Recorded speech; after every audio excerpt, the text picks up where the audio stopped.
The story, chapter 9, the faith of a foreign woman.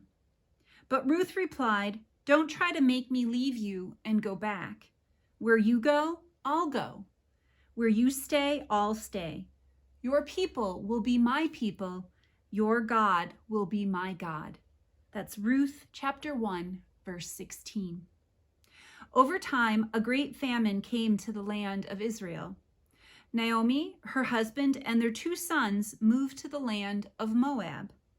There the boys grew up and married 2 women from that foreign land. Everyone was happy, but years passed and Naomi's husband and sons died. Now the women were alone. Naomi told her sons' wives she was going to return to Bethlehem. Sadness turned to joy. Ruth ran down the road after Naomi. "Wait," Ruth called. "Wait for me." Naomi stopped and turned to see her daughter-in-law racing to catch up with her. The older woman put down her belongings and shook her head. "No, Ruth, you must stay here. Moab is your home. Your parents live here. It would be best for you to be with them. But I will be sad if you leave without me. Wherever you go, I will go too."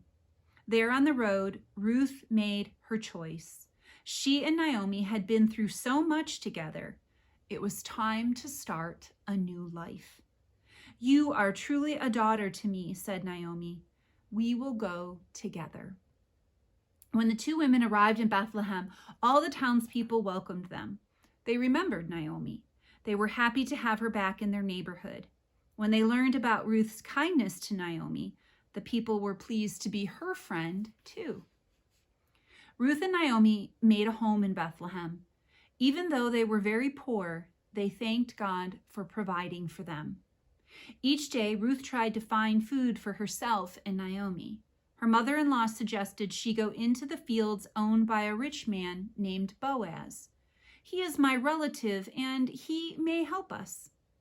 Every day, Ruth went to the fields of Boaz.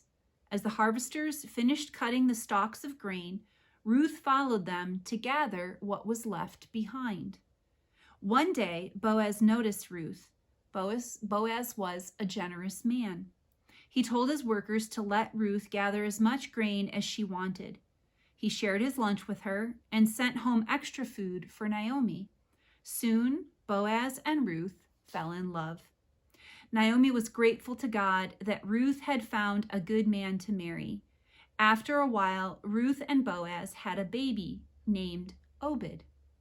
Ruth and Naomi's sadness had turned to joy.